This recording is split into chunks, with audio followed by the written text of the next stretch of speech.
안녕하세요. 더드라이브 이다일입니다. 오늘은 국내 유일한 경차 2대 기아자동차에서 나오는 모닝 시리즈가 요거고요.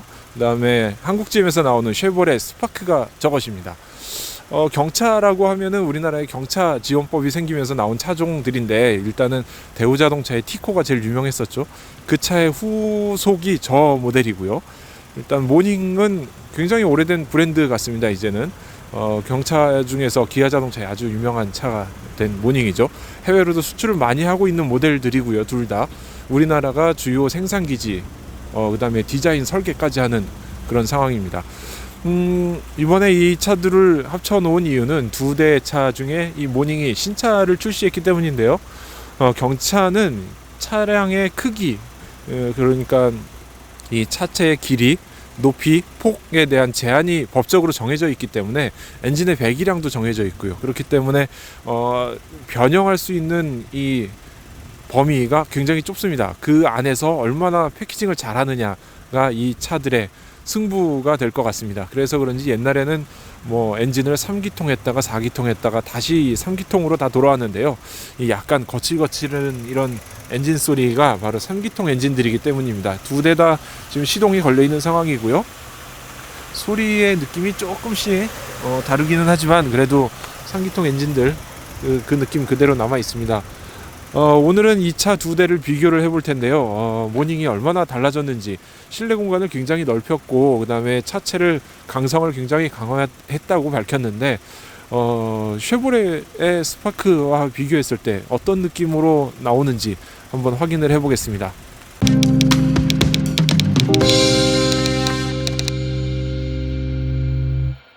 전면부 디자인을 보면은 이게 굉장히 많이 깎아지른 모습들이 지금 모닝에서 보입니다. 이 차는 이 최대한 끝까지 디자인을 만들어냈기 때문에 여기 굉장히 좁아지는, 일본 같은 경우는 그래서 경차 규격에 맞추기 위해서 거의 박스 형태가 되고 있습니다. 쉐보레 스파크도 마찬가지고요. 거의 근데 조금 더 아직도 둥글둥글함이 남아 있어요. 굉장히 옵션이 좋아졌기 때문에 지금 이렇게 안개등도 들어가 있고 데이라이트도 들어가 있고 네모 반듯한 상자형 모양으로 많이 바뀌었어요. 좀 이따가 스파크를 보여드릴 텐데, 스파크보다는 좀 더 뒤와 앞이 각진 모습이 그대로 보입니다. 그리고 이 차체 휠 베이스라고 하죠. 여기 휠의 끝에서 저 끝까지 하는 휠 베이스를 2400까지 늘려서 굉장히 긴 길이를 만들었다고 합니다. 그래서 자, 모닝의 뒷모습 보면요, 여기 이렇게 C자형 램프, 이게 아주 인상적이죠. 그리고 이 차는 트렁크 공간이 많이 넓어졌다고 경쟁 모델 스파크와 굉장히 많이 비교를 했는데, 사실 열어보면은 그 차가 그 차예요. 이게 사실 물건을 실어보면은 이 밑으로 이렇게 벽을 만들어서 하는 건 되게 좋은 아이디어 같고요. 이게 조금 더 넓은가 좁은가 하는 차이이지 어느 차가 굉장히 뛰어나다라고 말하기는 어려운 상황입니다. 자, 여기 스파크 뒷모습을 보면은 좀 전에 말씀드렸다시피 저 모닝에서는 여기 하나였죠. 크게 하나였는데 여긴 2개로 이렇게 니은 기역 형태, 거꾸로 된 니은 기역 형태로 되어 있는데요. 이 트렁크 열어보면은 그렇게 좁지가 않아요. 이건 다만 차이가 있다면은, 아까 모닝은 여기에 이렇게 벽이 있었는데 위아래 구분을 했는데 여기는, 이 차는 벽이 없어요. 이게 몇 리터다 따지기에는 사실 커다란 트렁크, 대형 여행용 캐리어 2개 정도를 넣으면은 아주 꽉 차는 정도의 크기이기 때문에 필요하면은 시트를 넘어뜨려서 제껴서 사용을 해야 되겠죠.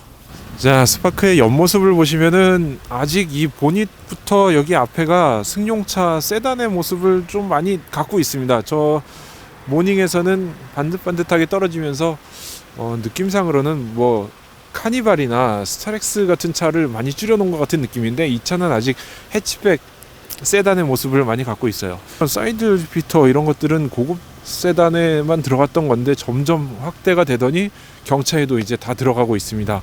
스파크는 이렇게 뒷문 여는 레버를 이렇게 만들었죠. 이게 이보다 조금 더 큰 아베오에도 이 차 이런 방식을 사용하고 있는데, 공간을 절약하고 디자인이 깔끔해 보이는 그런 느낌을 받을 수 있습니다. 자, 이제 엔진룸을 한번 볼까요? 이 2대 다 경차 엔진이니까 우리나라 법에 따르면은 1리터 미만이 돼야 됩니다. 그래서 3기통, 4기통 서로 싸움을 시작하더니 결국엔 3기통으로 통일이 됐습니다. 지금 이 차는 새 차라 비닐도 안 뜯었네요. 이렇게 3기통 엔진들은 박자가 잘 안 맞아요. 이게 4개는 적어도 돌아줘야지 박자가 다다다다 이렇게 맞는데 6개는 돌면 굉장히 부드러워지고요. 근데 이게 3개가 돌다 보니까 엇박자가 나면서 이 진동이 많아집니다. 그래서 초창기에 상기통 엔진을 썼을 때는 서로 비난을 막 하기 시작하더니 나중에는 이제 연비도 맞춰야 되고 효율도 맞춰야 되고 하니까 진동을 개선하자, 엔진을 개선하기 시작하면서 이런 3기통들을 가져왔습니다. 이렇게 여기 하나 둘 셋 이렇게 딱 보이네요. 여기 스파크는 이런 엔진 커버를 씌우거나 이러진 않았지만 정비하기는 굉장히 용이해 보입니다. 이게 그대로 다 보이기 때문에 경차 좁은 공간에서 이렇게 손을 집어넣어서 정비를 한다거나 이런 점들을 많이 고려한 흔적이 보입니다.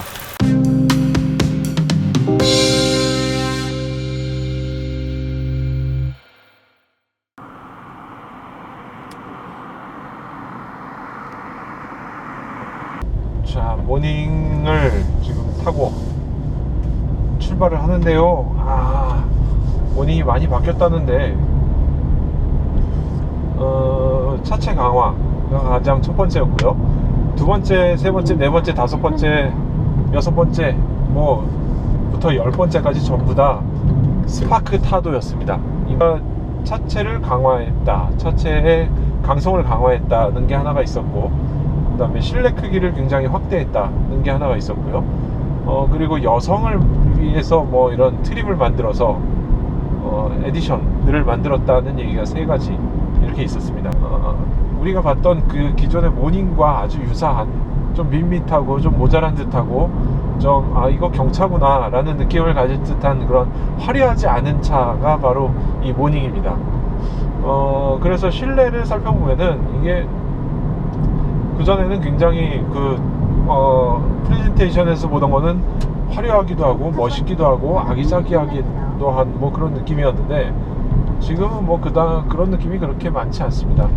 일단 그냥 평범한 그냥 자동차구나 라는 정도의 느낌인데, 내비게이션이 올라와 있고 여기 이렇게 대시보드가 앞쪽으로 굉장히 멀리 뻗어나가 있습니다. 이렇게 손을 운전석에 앉아서 바른 자세에서 손을 뻗었을 때 대시보드가 잘 닿지 않을 정도, 내비게이션에 겨우 닿을 정도의 느낌이 됐어요. 이게 이렇게 된 거는 경차의 한정된 규격 안에서 가능한 넓은 공간처럼 보이게 하기 위해서 한 뜻이 아닐까 이렇게 예상이 됩니다.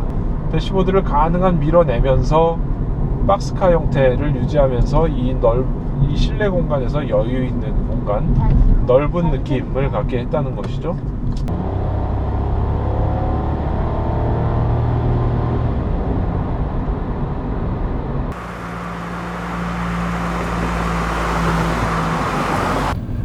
무단 자동 변속기를 달았습니다. 3기통 엔진이고요.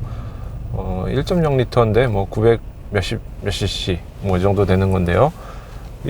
타보니까 이 차의 특징이 있다면은 엔진 회전수가 그렇게 크게 많이 변하지 않습니다. 3000 이상 올라가는 거는 극히 드문 것 같아요. 아주 세게 밟았을 때는 끝까지 올려서 계속 높은 RPM을 유지하면서 변속을 하는데, 그렇게 달리는 거하고 3000 RPM 정도를 유지하면서 무단 변속기가 계속 속도를 높이게 기다리는 거하고 큰 속도 차이가 느껴지지 않습니다.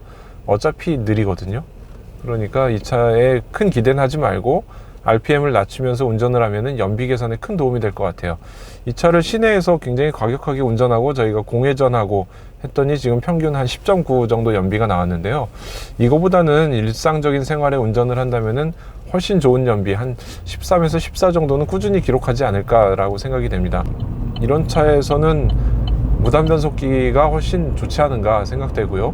여기 지금 고가도로를 올라가는데 한 3000 rpm 정도를 유지해 보겠습니다. 3000 rpm을 유지하면서 계속 밟고 있으면은 주변 차들 전혀 제 차가 느리지 않습니다.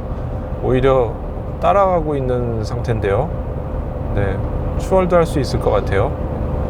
이렇게 4단 변속기가 1, 2, 3, 4를 왔다 갔다 하면서 바꾸는 거하고 이런 무단 변속기하고의 차이는 직접 운전을 해봐야 알 것 같습니다.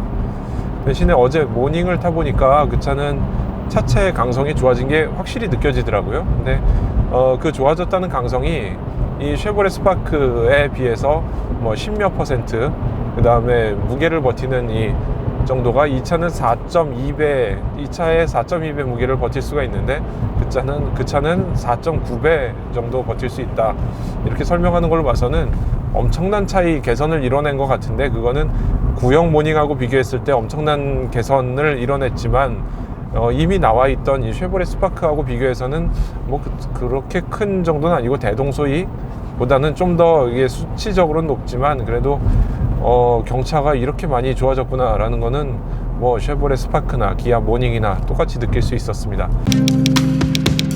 이 차체가 단단해진 느낌은 직진 안전성, 직진을 달릴 때 얼마나 부드럽게 잘 달리느냐인데, 모닝은 분명히 개선이 됐습니다. 그래서 지금 속도가 이렇게 속도를 꽤 올렸는데도 직진에서 안정성이 있습니다. 이 정도 달릴 수 있는 경차는 전 세계에 그다지 많지 않을 텐데요. 이 모닝이 드디어 차체를 강화하면서 쉐보레 스파크와 경쟁해서 이제 어디가 우위다, 차체 안전성 가지고 우위다라고 판단하는 데는 뭔가 이제 근거들을 내놓기 시작한 거죠. 쉐보레 스파크 같은 경우는 미국에서 시행한 충돌 안전 테스트를 바탕으로 주장을 하고 있습니다. 우리 차가 충돌 안전성에서 최고 등급을 받았다.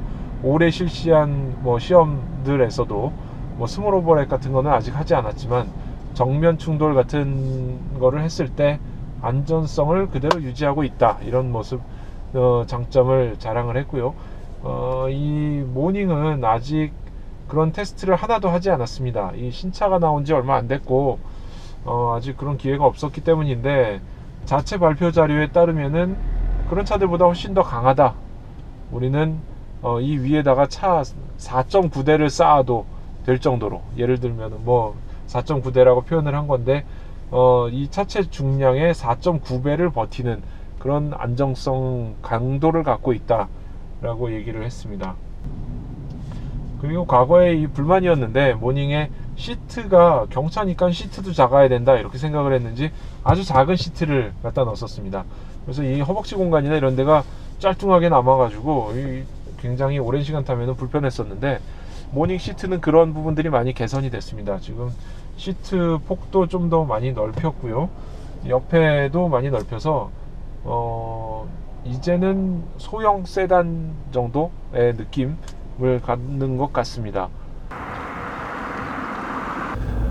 생각보다 경차가 많이 좋아졌다는 것을 다시 한번 느끼게 됐고요. 경차 타본 게 한 몇 년 전에 이제 모닝 출시하면서 제주도 시승행사 이런 때였는데, 스파크하고 비교해 보니까 두 차가 비슷비슷한 것 같지만 완전히 다른 점들이 확연하게 드러났습니다. 우리나라에서 생산해서 글로벌로 수출하는 차인데도 어떻게 이런 브랜드에 따라서 세팅이라든가 추구하는 바가 완전히 다른 것을 확인할 수 있었고요. 두 대 중에서 어떤 차를 사도 제 생각에는 큰 차이가 없습니다. 경차니까 실용성을 고려하겠다라고 하면은 모든 옵션을 빼버리고 아주 저렴한 기본 모델을 사는 것도 방법일 것 같고요. 이 차에 이렇게 고급 옵션을 다는 거는 사실 권장하고 싶지는 않습니다. 이 정도면은 소형차 사는 게 낫겠죠. 그리고 만약에 세금 혜택을 원한다면은 하이브리드 자동차가 더 유리할 것 같고요. 어쨌건 경차, 우리나라에 파는 모닝과 쉐보레 스파크를 비교하면서 타봤는데요. 저라면은 좀 더 이렇게 아기자기하고 이런 이쁜 스파크를 선택하지 않을까라는 생각도 잠깐 해보면서 여기까지 시승기를 마치겠습니다. 이다일이었습니다. 감사합니다.